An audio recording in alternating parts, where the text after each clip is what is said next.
हरे कृष्णा। आज का ये वीडियो उन लोगों के लिए है जो इस्कॉन से किसी भी रूप में जुड़े हुए हैं या जो इस्कॉन से जुड़ना चाहते हैं या जिनका इस्कॉन से किसी भी प्रकार से कोई भी संबंध है। तो जनरली हम समाज में देखते हैं इस्कॉन में लोग अलग अलग ऑब्जेक्टिव्स, अलग अलग लक्ष्यों को पूरा करने के लिए आते हैं। तो जब हम लोगों से मिलते हैं, लोगों से पूछते हैं कि हाँ भाई, आप इस्कॉन में क्यों आते हैं, आपको क्या अच्छा लगता है, तो लोगों का रिस्पॉन्स होता है कि हमें इस्कॉन में आना बहुत अच्छा लगता है, यहाँ पर आके हमें बहुत शांति मिलती है। तो शांति हम सब अपने जीवन में ढूंढ रहे होते हैं, इसलिए हम इस्कॉन में आ जाते हैं। This is one reason.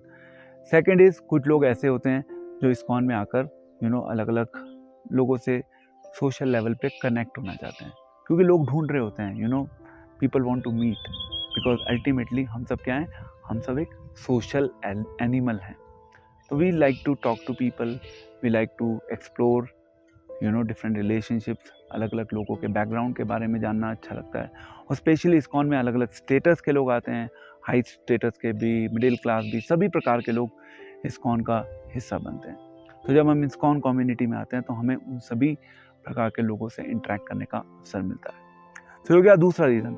तीसरा, कुछ ऐसे लोग होते हैं जिनको इस्कॉन में आने के बाद इस्कॉन का कीर्तन, इस्कॉन का प्रसाद, इस्कॉन में जो भगवान के बहुत सुंदर डीटीज होते हैं, उनकी किस प्रकार से सेवा की जाती है, उसको देखना बहुत अच्छा लगता है, प्रसाद ग्रहण करना बहुत अच्छा लगता है। तो वो इसलिए इस्कॉन में आते हैं। कुछ लोग ऐसे भी होते हैं इनफैक्ट जो इस्कॉन में आते हैं क्योंकि वो इस्कॉन में आकर इस्कॉन को एक प्लेटफॉर्म के रूप में यूज़ करना चाहते हैं। किस प्लेटफॉर्म के रूप में? इस्कॉन को एज ए बिजनेस प्लेटफॉर्म के रूप में यूज़ करना चाहते हैं, क्योंकि उनको लगता है कि यस, जब वो 4 लोगों से मिलेंगे तो वो उनको जो भी वो बिजनेस कर रहे हैं XYZ, उस बिजनेस के बारे में बता सकते हैं और मे बी उनका बिजनेस टर्न अराउंड हो सकता है, क्योंकि सोशल कनेक्ट्स बनेंगे, आप उनको इन्फॉर्म करेंगे, देन दे में टेक योर सर्विस व्हाटएवर। तो ये भी एक कारण होता है जिसकी वजह से लोग इस्कॉन में आते हैं। And another interesting one is कि कुछ लोग इस्कॉन में आते हैं क्यों? क्योंकि वो बेसिकली रिलेशनशिप्स ढूंढ रहे होते हैं। एक लड़का लड़की को ढूंढ रहा होता है, लड़की लड़के को ढूंढ रही होती है।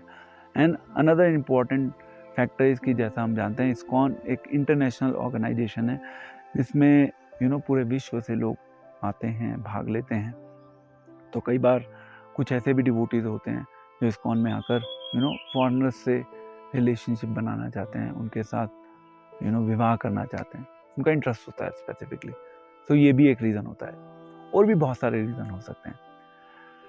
Now let's see another interesting part of it.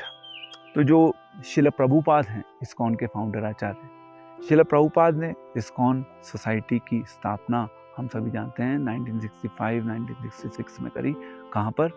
America में। शिला प्रभुपाद ने इस्कॉन को अमेरिका में रजिस्टर करवाया, और रजिस्टर करवाते समय शिला प्रभुपाद ने इस्कॉन के 7 ऑब्जेक्टिव्स को डिफाइन किया। तो एक हो गया, हम किस इंटेंशन से इस्कॉन में आ रहे हैं। दूसरा, इस्कॉन को फॉर्म करने का शिला प्रभुपाद का ऑब्जेक्टिव क्या था।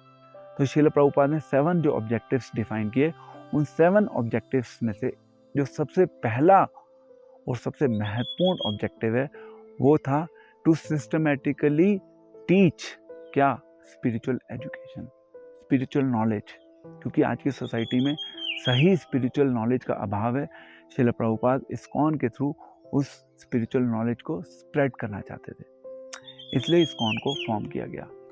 दूसरा, शिला प्रभुपाद चाहते थे कि इस्कॉन में एक एजुकेशन सिस्टम हो जिसके थ्रू लोग स्पिरिचुअल लाइफ को प्रैक्टिस करने की टेक्निक सीख सकें और धीरे धीरे वो गॉड रियलाइजेशन, भगवान के साथ अपना साक्षात्कार कर सकें। उससे क्या होगा?